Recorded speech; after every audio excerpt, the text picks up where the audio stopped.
안녕하세요. 저는 30대 중후반 남자입니다. 저는 지금이야 사고 싶은 거 다 살 수 있는 재력과 괜찮은 외모를 가지고 있습니다만, 실은 몇 년 전까지만 해도 저는 정말 볼 것 없는 사람이었습니다. 저는 한 여자를 만나고 헤어지면서 그 사이에 제 인생은 180도 달라지게 되었어요. 지금부터 그 이야기를 한번 해드리도록 하겠습니다. 사실 저는 이혼을 한번 했던 돌싱남입니다. 눈치채신 분들은 다 아시겠지만 전 아내에 관한 이야기죠. 편의상 아내라고 얘기하도록 할게요. 저는 아내와 연애를 꾀하고 결혼을 한 케이스였습니다. 아내와는 고등학생 시절부터 알고 지내는 사이였어요. 학창시절 동네 친구였거든요. 아내와는 초등학교, 중학교, 고등학교까지 전부 같은 동창이었거든요. 매일같이 등하교를 하다 보면서 자연스럽게 아내와 저는 서로를 좋아하게 되었어요. 고등학교를 입학하면서 우린 연인 사이가 되었죠. 함께 공부하면서 잘 만났던 것 같아요. 그래서 아내는 목표했던 의대에 진학했고 저도 괜찮은 대학교 공대에 진학을 했죠. 아내는 어렸던 시절부터 정말 끈기 있는 여자였어요. 당찬 성격이 너무 부러웠고 잘못된 것을 잘못되었다고 바르게 고쳐주는 용기가 부러웠고 진취적으로 행동하는 것까지 저는 모든 것이 부러웠어요. 어쩌면 열렬한 사랑보다는 동경 같은 사랑이었을지도 모르겠네요. 저는 그런 아내에게 항상 좋은 것만 주고 싶었어요. 맛있는 것을 먹어도 그중 가장 큰 것을 골라주고 싶었고 조금이라도 불편해하지 않게 항상 편한 것만 쥐어주고 싶었어요. 그렇게 10년 가까이 만나왔고 아내가 의대에 진학해 힘들어할 때마다 저는 위로해줬죠. 항상 잘하고 있다고 응원했고 멋있다고 칭찬했습니다. 진짜로 저는 그런 아내가 되게 자랑스러웠거든요. 그렇게 아내의 1호 팬이 되었습니다. 그런 변치 않는 모습에 아내는 저와 결혼을 결심해 주었어요. 우린 생각보다 이른 나이인 20대 후반에 결혼하게 되었습니다. 학창시절부터 이어져 왔던 긴 인연이 부부의 인연으로 발전하게 되었던 거죠. 저는 결혼하고 나서도 아내가 집에서만이라도 마음을 편히 가질 수 있게 도와주었어요. 제가 그렇게 세심하게 챙기는 것을 어렸던 시절부터 잘 알았던 아내는 제게 제안을 하나 했죠. 본인이 돈을 벌 테니 제게 전업주부의 일을 하는 것이 어떻겠냐고 말이에요. 남녀의 역할이 바뀐 것 같았지만 전 그런 아내의 제안이 반가웠습니다. 사실 저는 남들처럼 밖에서 일을 해서 돈을 벌어오는 것도 좋았지만 보람찬 것을 고르라고 하면 집안일이었거든요. 게다가 아내는 의사 면허를 취득한 이후 돈도 정말 잘 버는 의사가 되었기 때문에 제가 가정주부로 전향을 해도 경제적 타격도 없었거든요. 저랑 적성이 딱 맞기도 했고요. 그래서 저는 남자지만 가정주부가 되기로 했습니다. 저희 가정은 조금 독특하게 제가 내조를 했고 제 아내가 외조를 하는 구조였죠. 아내와 결혼하고 얼마 지나지 않아 정말 어떤 보물보다 귀한 제 딸아이를 얻게 되었고 딸아이 입에 들어가는 모든 것들은 죄다 제 손을 거쳐야 직성이 풀렸어요. 저와 아내는 아이가 태어나기 전까지만 해도 알콩달콩 원만하게 잘 지냈던 것 같아요. 저는 힘들게 일한 아내를 위해 저녁을 차렸고 집을 깨끗하게 치웠으며 아내는 그런 저를 칭찬했고 맛있다고 이야기해 주었거든요. 그런데 아내는 딸아이를 임신했을 때부터 예민해지기 시작했습니다. 저는 처음에 임신 때문에 이렇게 했지 하며 뭐든 다 맞췄어요. 하지만 아내는 출산 이후에도 예전처럼 돌아오지 않았어요. 아니, 오히려 아내는 점차 변하기 시작했죠. 딸아이가 갓난아기였을 때부터 아내는 신생아인 딸아이에게 손 한 번 댄 적이 없어요. 울어서 달래는 것도 제 몫이었고 밤잠을 설치는 것도 제 몫이었죠. 신생아는 2시간마다 깨고 저도 깨어야 했어요. 그렇지 않으면 아내 출근에 지장이 생기니까요. 저는 아내가 일을 하는 사람이니까 그 시절엔 그게 당연하다고 생각했었어요. 그런데 지금 생각해보면 아내가 출산을 통해서 가정에 대한 애착이 떨어진 것 같기도 하네요. 어쨌든 신생아를 돌보면서 저는 밤낮이 바뀔 수밖에 없었고 음식도 자주 시켜 먹었어요. 시켜 먹는 배달 음식이 건강할 리가 없었죠. 저는 딸아이의 이유식을 만드는 것도 벅찼거든요. 아이를 저도 처음 기르다 보니까 살림을 잘 살고 못 살고를 떠나서 전부 제게 익숙하지 않아 서투른 거죠. 가뜩이나 피곤해 죽겠는데 아내는 제 외모를 지적하기 시작했습니다. 키를 빼면 볼만한 것이 없다. 못생긴 사람이라 너무 후회스럽다. 결혼한 것이 후회된다. 집에서 하는 게 뭐가 있냐. 이 결혼은 내가 손해보는 결혼이었다. 등등 제 가슴에 비수를 꽂는 듯한 말들이 대부분이었습니다. 상처를 받지 않았다면 거짓말이었죠. 하지만 아무리 좋게 대답을 해도 아내의 외모 지적은 끝나지 않았어요. 솔직히 신생아를 저 혼자 도맡아서 길렀다고 봐도 무방해요. 전 제 아이를 남의 손에 키우고 싶지 않았거든요. 그래서 그런지 잠도 제대로 못 자고 피곤한 상태가 지속되니까 저도 예민해지더라고요. 24시간 신생아한테 얽매여 있으니 밥을 먹을 수 있을 때 와구와구 먹고 잘 수 있을 때 바로 엎어져 자야 했죠. 폭식을 할 수밖에 없었고 가만히 내버려둬도 피곤하고 지쳤어요. 그래서 그런지 아이를 키우면서 하루 종일 아이 곁에 머물면서 살이 많이 찌더라고요.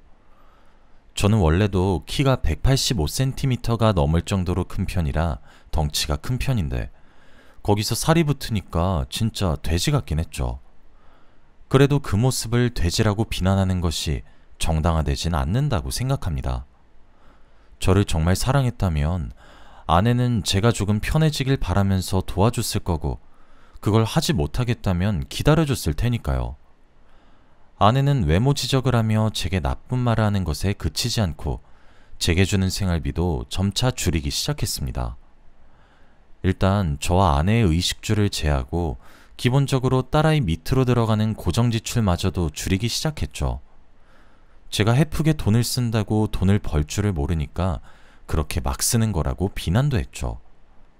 아내는 원래도 조금 예민한 사람이긴 했는데 어느 순간부터는 저와 눈만 마주쳐도 폭언을 쏟아냈어요. 참는 것도 한계가 있잖아요. 제가 집에서 가만히 놀고만 있는 것도 아닌데.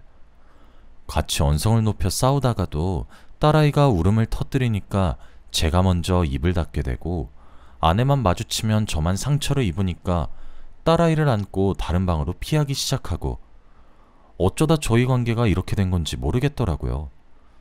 처음에는 요즘 일이 많이 바빠서 저렇게 예민한 건가, 일하면서 무슨 일이 생긴 건가 했었는데 순간적으로 설마 바람이 난 건 아닐까 싶더라고요.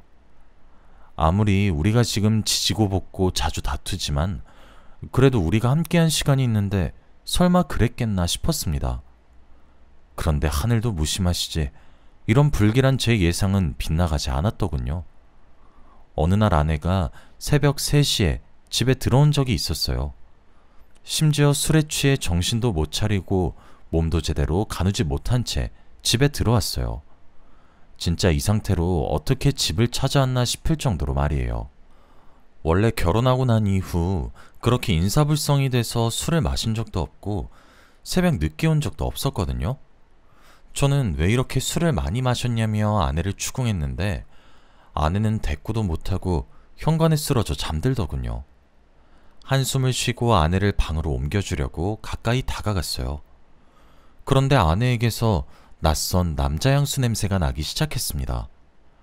저는 설마하면서 아내의 지문을 이용해 아내의 휴대폰 잠금을 해제했고 대화창을 열어봤어요.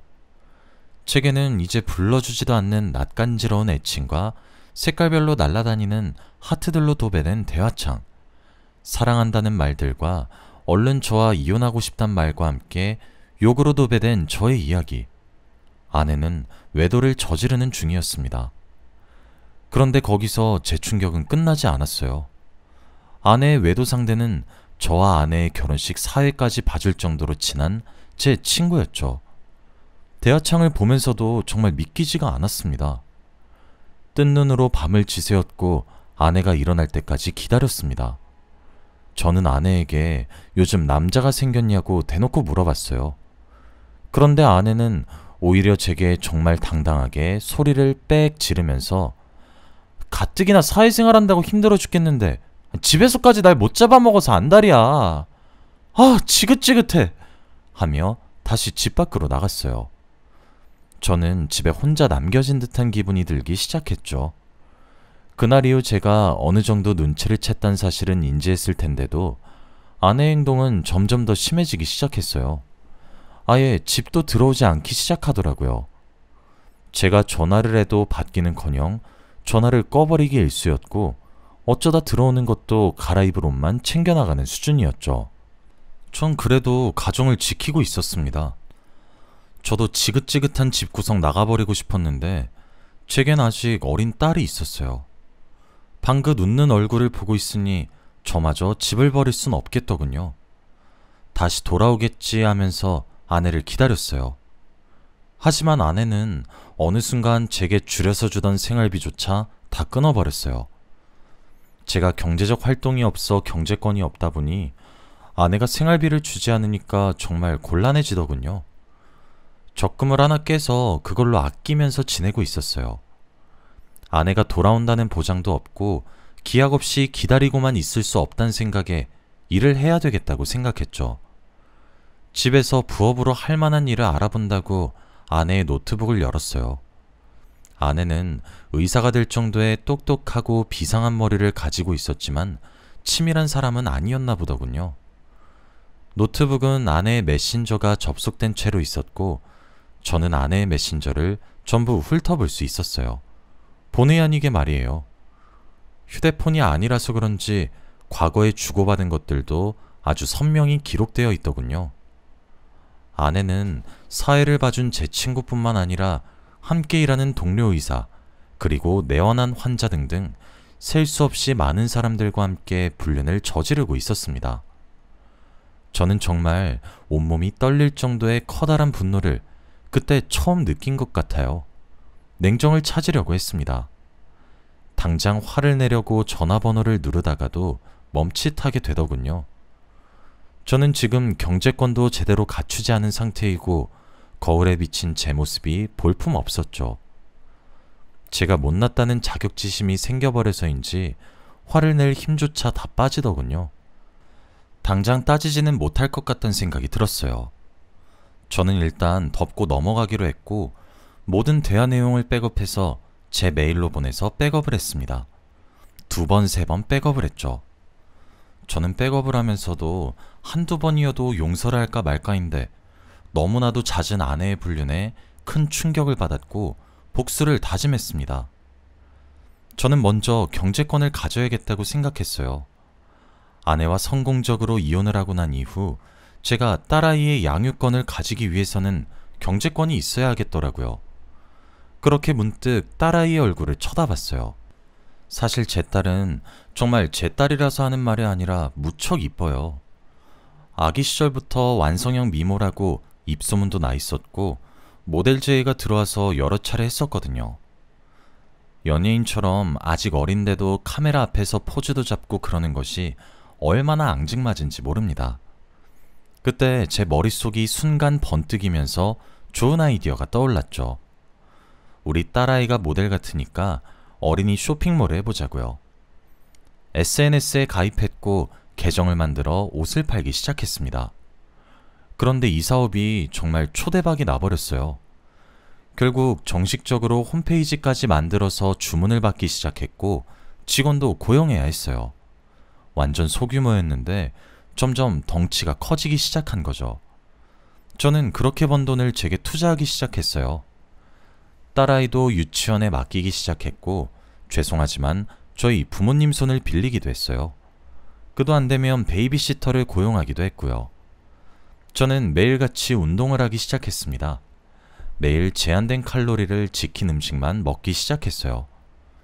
솔직히 정말 이러다 죽겠구나 싶을 정도로 너무 힘들었습니다. 그런데 그럴 때마다 수많은 사람들과 외도 중인 아내의 얼굴과 특히 그런 제 아내와 외도 중이었던 친구를 떠올렸어요. 그러니 포기할까 싶다가도 이를 악물고 운동을 계속 하게 되더군요. 그 사이에 아내가 집에 들어올 때마다 틈틈이 아내의 불륜 증거를 수집해서 백업했죠. 그럴 때마다 운동 의지가 온천수 마냥 샘솟았습니다. 게다가 전 다이어트만 한 것도 아니었습니다. 눈이랑 코를 조금 성형하기도 했어요. 그렇게 1년 정도가 지나니까 저는 55kg 정도를 감량했더군요. 쌀 3포대 가까이 뺀 거죠. 185cm에 85kg 정도가 되었어요. 운동으로 건강하게 빼기도 해서 그런지 제 몸은 제가 봐도 훌륭할 정도였습니다. 게다가 최고의 성형은 다이어트라고 하잖아요. 저는 살을 뺀 것으로도 모자라서 진짜 눈이랑 코도 살짝 손대기까지 하니까 인상도 완전 달라졌죠. 제 인생도 완전히 바뀌기 시작하더군요. 잘생겨지기도 하니까 어딜 가나 호의를 받기 시작했고 저를 쳐다보는 눈빛도 달라지더군요. 최고의 변화는 뭐였는지 아시나요? 처음에는 돼지 같다고 냄새난다고 저를 비난했던 제 아내가 갑자기 가정에 충실해지기 시작했단 거였어요.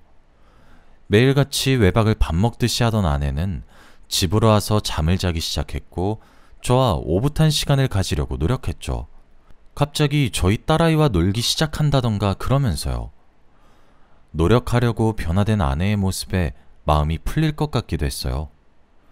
어쨌든 표면적으로 다시 돌아온 아내로 인해 제 가정은 화목해졌으니까요. 하지만 제가 받았던 상처가 정말 컸던 탓인지 저의 변화된 외적인 부분 때문에 옛날처럼 변한 아내의 모습이 외도를 저지른 아내의 모습과 겹쳐지면서 이전처럼 아내를 사랑하게 되진 않더라고요. 오히려 아내가 다가오면 다가올수록 저는 피하기 시작했어요. 그러다가도 저 하나만 참으면 우리 가족은 문제가 없으니까 참고 살까 싶었습니다. 그렇게 마음을 굳혀가던 어느 날이었어요. 늦은 새벽에 저와 함께 잠들었던 아내가 슬며시 일어나 화장실로 가더니 누군가와 몰래 통화를 하더군요. 아내는 가정에 충실하겠다고 제게 이야기했고 노력하겠다고 약속했으면서도 남자 관계를 정리하지 않았더군요. 저는 아내를 몰래 따라가 통화를 엿들고 있었어요. 자기야, 나도 자기 얼마나 보고 싶은지 몰라. 달콤한 애칭으로 사랑스럽게 말을 하는 아내의 모습에 어이가 없었던 저는 문을 벌컥 열었어요. 그리고 아내의 휴대폰을 빼앗아 화면을 확인했죠. 전화번호가 익숙하더군요. 아내는 제 결혼식 사회를 봐줄 만큼 친한 친구와 외도를 저지른 것도 모자라 이번에는 제 여동생의 남편, 즉 제 처남과 외도를 저지르고 있더군요. 친구로도 모자라 제 여동생까지 건드리는 아내의 모습에 일말의 기대도 저버리게 되었고 저도 그제서야 아무런 미련 없이 이혼을 결심했습니다. 저는 그동안 아내가 스스로 변할 수 있는 기회를 많이 주었다고 생각했죠. 저는 이혼하자는 말을 하고 딸아이를 데리고 그 집을 나왔습니다. 제가 이제까지 아내와 헤어지고 싶었던 순간이 정말 없었던 건 아니었어요. 어떻게 없었겠습니까? 제 믿음을 저버리는 그런 여자에게 복수하고 싶었고 헤어지고 싶었어요. 아예 맞바람을 피워서 제가 겪었던 것들을 그대로 겪게 할까 싶기도 했고요. 그런데 제겐 딸이 있잖아요. 남편이기 이전에 아빠였죠. 그래서 적어도 딸아이에게는 떳떳한 아빠가 되고 싶어서 참았던 거였어요. 저는 아내에게 이혼을 선언했습니다. 아내는 제 말에 처음엔 코웃음을 치더군요. 제가 옛날처럼 아내의 말 한마디에 빌빌기던 놈처럼 보였었나 보더라고요. 저는 아내의 모습에 조용히 분노했고 이젠 저도 돈을 벌 줄 아니까 최고의 변호사를 섭외했습니다. 게다가 전 아내가 몇 년에 걸쳐 아주 오랜 시간 동안 바람을 피웠다는 증거들도 틈틈이 가지고 있었죠. 아내는 제게 생활비를 지급하지 않고 제게 수차례 폭언을 일삼으며 가장의 역할에 충실하지 않았다는 점과 외도를 일삼으며 저희 가정에 충실하게 임하지 않았다는 점을 근거로 하여 제가 승소하게 되었고 아이의 양육권 또한 제가 가지게 되었습니다. 아쉽게 친권은 제가 박탈하지 못하게 되어 있어서 한 달에 한 번 만날 수 있게 면접 교섭권까지는 못 빼앗았어요. 아내가 이제껏 만난 모든 사람들에게 상간자 소송을 실시했어요. 꽤 시간이 흘렀지만 그렇다고 해서 불륜을 저질렀다는 사실이 사라지는 것은 아니었기 때문에 모든 상간자 소송 또한 제가 승소할 수 있게 되었습니다. 그도 그럴 것이 제가 대화 자료를 틈틈이 아내 몰래 백업해서 모아놨더니 그 자료들이 워낙 많고 방대해서 그들이 불륜이란 사실을 부정할 수 없게 되었더라고요. 아내는 제게 재산 분할을 40%가량 주게 되었고 위자료도 지급하게 되었으며 양육권 또한 빼앗겼어요. 명명백백하게 유책 배우자라 항소의 틈도 없었죠. 아내는 이를 으드득 갈면서 저를 저주하더라고요. 얼마나 고소했는지 몰라요. 저는 처남에 대한 상간자 소송을 진행하기 전 여동생에게 모든 사실을 알려주었어요. 알고 보니 처남도 제 아내랑 똑같은 놈이었더라고요. 여동생도 저와 함께 이혼 소송을 했죠.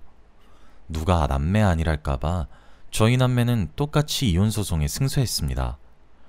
저는 받은 재산 분할과 위자료들을 모았어요. 솔직히 진짜 억소리가 절로 날 정도의 커다란 돈이더라고요. 상간자 소송만 10대 명이 넘었으니 당연한 일이겠지만요. 그 돈으로 저는 여동생과 저희 딸이 함께 살 아파트를 하나 구매해서 지금 함께 살고 있습니다. 여동생도 그 이후 이혼을 했고 제 도움으로 양육권을 가져올 수 있었어요. 여동생도 아들을 혼자 키워야 해서 그냥 저희 남매가 함께 살게 되었어요. 그러면서 저는 제 딸아이를 여동생에게 맡기고 여동생에게 급여를 지급하기로 했죠. 또 제가 옷 샘플들을 가져오면 제 딸아이와 조카에게 입힌 것을 여동생이 사진을 찍어 주었어요. 여동생이 사진학과를 졸업해서 꽤나 전문적이었거든요. 그걸로도 제가 급여를 꽤 많이 지급하고 있습니다. 원래 제 쇼핑몰 사업도 딸아이가 여자아이라서 여자아이 옷만 취급하다가 조카로 인해 남자아이 옷도 함께 팔기 시작하니까 매출이 한 단계 또 껑충 뛰어서 저희 무척이나 잘 먹고 잘 살고 있습니다. 제가 이혼당한 아내가 딸과 얼마나 시간을 보내지 않았던 것인지 이혼을 하고 난 뒤에도 딸이 엄마를 찾은 적이 단언컨대 정말로 단 한 번도 없습니다. 면접 교섭권으로 인해 한 달에 한 번은 꾸준히 보긴 하던데 딸아이는 그 시간을 싫어할 정도죠. 그런데 이번에 딸과 이혼한 아내의 만남이 끝나고 난 이후 제게 연락이 왔더라고요. 그동안 미안했고 지금도 많이 사랑하고 있다고 후회한다고 하면서 말이에요. 자기도 왜 그랬는지 모르겠다고 울면서 전화가 왔어요. 아이 양육 문제 때문에 연락을 끊지도 못하고 있어서 참 짜증이 났어요. 나중에 들어보니까 하던 일이 망했나 보더라고요. 제가 그 동네를 떠나기 전에 딸아이랑 반상회도 나가고 그랬어서 동네 아줌마들이랑 좀 많이 친했었어요. 그래서 입이 가벼운 한 아줌마한테 아내가 바람을 펴서 이혼할 거라고 슬며시 정보를 흘렸었는데 그게 세상에 동네에 소문이 나서 아내 병원이 문을 닫게 생겼더라고요. 얼마나 고소했던지 모르겠습니다. 어쨌든 저는 그렇게 후회하는 아내에게 말했습니다. 나 이제 어딜 가도 유부남으로 보이지도 않는지 대시도 많이 들어와. 너보다 돈도 많고 착하고 예쁜 여자도 만나고 있고 우리 딸도 무척 귀엽대. 얼마나 천사 같은지 몰라. 난 너 같은 쓰레기랑 합칠 생각 추호도 없어. 라고 말을 했더니 아내가 제게 야 하면서 소리를 지르더라고요. 저는 쿡쿡 비웃으며 전화를 뚝 끊었죠. 제 가슴에 비수만 꽂던 아내가 드디어 제 심정을 조금이나마 이해하게 된 걸까요? 씩씩거리며 분을 못 이기는 아내 모습에 복수를 한 것 같아 후련하네요. 저는 앞으로 잘 살아갈 것입니다. 제 이야기는 여기서 끝입니다. 여러분들이 저희 부녀 많이 응원해 주셨으면 좋겠어요. 긴 이야기 들어주셔서 감사합니다. 행복하세요.